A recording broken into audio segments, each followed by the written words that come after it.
મહાત્મા ફૂલે દંપતીને ભારત રત્ન એવોર્ડથી નવાજવામાં આવે તેવી એક માંગ સાથે સમસ્ત માળી સમાજ ભેગો થયો છે અને રજૂઆત કરી છે। મહાત્મા ફૂલે દંપતીને ભારત રત્ન આપવાની માંગ સાથે વડોદરામાં આવેદનપત્ર આપવામાં આવ્યું છે। સમસ્ત માળી સમાજ મહામંડળ ટ્રસ્ટ વડોદરા દ્વારા કલેક્ટરને આવેદનપત્ર પાઠવી સામાજિક ક્રાંતિના પ્રણેતા મહાત્મા જ્યોતિરાવ ફૂલે અને સાવિત્રીબાઈ ફૂલેને મરણોત્તર ભારત રત્ન આપવાની માંગ કરવામાં આવી છે।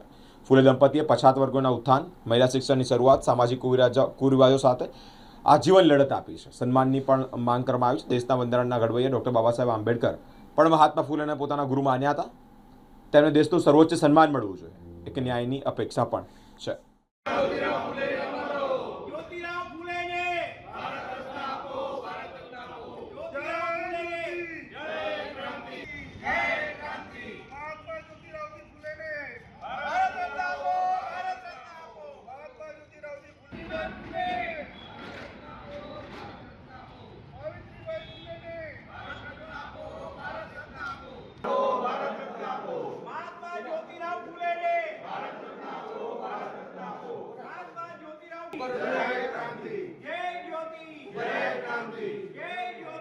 महिलाओं ने घरनी बहार निकलवा पर पाबंदी थी, शिक्षण नहोतुं आपवामां आवतुं।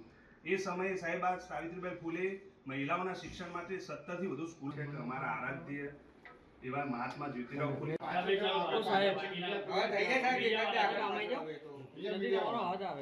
અમે સમસ્ત માળી સમાજ તરફથી કલેક્ટરશ્રીને આવેદન આપવા આવ્યા છે કે સાવિત્રીબાઈ ફૂલે અને મહાત્મા જ્યોતિરાવ ફૂલેને ભારત રત્ન એવોર્ડ આપવામાં આવે, જેમને કે આઝાદી પહેલાં જ્યારે બ્રિટિશ શાસન ચાલતું હતું ત્યારે ખૂબ તાનાશાહી હતી અને સાથે સાથે બીજા અન્ય ખૂબ તાનાશાહીની વચ્ચે બી આ લોકોએ એક ક્રાંતિકારી સમાજની અંદર બદલાવ લાવ્યા હતા। લોકોને શિક્ષિત કરવાનો એક પારો ચાલુ કર્યો હતો અને મહિલાઓને 1848ની અંદર પહેલી પ્રથમ સ્કૂલ પુણેની અંદર એમને મહિલા સ્કૂલ બનાવી હતી, જેની અંદર બાળકીઓ જઈને ભણી શકે। એવી રીતે એમને અસંખ્ય સ્કૂલો બનાવી, ઘણી કિતાબો લખી, ઘણા નોવેલ્સ લખ્યા અને સાથે સાથે એમને ક્રાંતિનો એક પડાવ મૂક્યો, જેની અંદર એમની ક્રાંતિથી પ્રેરિત થઈને બાબા સાહેબે બી આગળ ક્રાંતિ લાયા હતા। સમાજની અંદર આગળ કેવી રીતે વધવું એ બી બાબા સાહેબે એમની પાસેથી શીખ્યું હતું। એટલે આવા લોકોને જો આજ સુધી ભારત રત્ન એવોર્ડ ના મળ્યો હોય તો ક્યાંક ને ક્યાંક આપણી સરકારોની ભૂલ કહેવાય। એટલે અમે આ સરકારને માંગ કરવા આજે આવ્યા છીએ કે ભાઈ આવા વ્યક્તિત્વને, આવા મહાન પુરુષોને, આવા મહાન મહિલાઓને ભારત રત્ન એવોર્ડ આપો, જેથી કરીને આપણે એમને સાચા અર્થમાં શ્રદ્ધાંજલિ પાઠવે છે એ આપણને દેખાય। મારું નામ ફાલ્ગુન સોરઠિયા। माली समाजना आराध्य, माली समाजना आदर्श एवं महात्मा ज्योतिराव फूले અને સાવિત્રીબાઈ ફૂલેને ભારત રત્ન અપાવવા માટે માલી સમાજ ઘણા સમયથી ચળવળ કરી રહ્યો છે। તેના અનુસંધાને ગુજરાતના 34 જિલ્લા મથક ઉપર કલેક્ટરને આવેદનપત્ર આપી અમે રજૂઆત કરી છે કે કોઈપણ સંજોગોમાં મહાત્મા જ્યોતિરાવ ફૂલે અને સાવિત્રીબાઈ ફૂલેને ભારત રત્ન મળવો જ જોઈએ। આ ફૂલે દંપતીએ દબાયેલા, કચડેલા, શોષિત વર્ગ માટે ઘણું જ કામ કર્યું છે।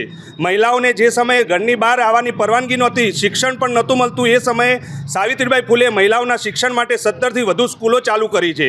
અખંડ ભારતના પ્રથમ મહિલા શિક્ષિકા સાવિત્રીબાઈ ફૂલે છે અને અખંડ ભારતના પ્રથમ મહાત્મા જ્યોતિરાવ ફૂલે છે। તેથી માલી સમાજની માગણી છે કે કોઈ પણ સંજોગોમાં મહાત્મા જ્યોતિરાવ ફૂલે અને સાવિત્રીબાઈ ફૂલેને ભારત રત્ન મળવો જ જોઈએ। અમે ઘણા સમયથી આ ચળવળ કરી રહ્યા છે, આવેદનપત્ર પણ આપી રહ્યા છે, પરંતુ સરકાર કોઈ પણ સંજોગોમાં આની પાછળ ઉદાસીનતા સેવી રહી છે અને એના કારણે જ આજે માલી સમાજ દ્વારા ગુજરાતના દરેક જિલ્લા મથક ઉપર આવેદનપત્ર કલેક્ટરને આપવામાં આવ્યું છે।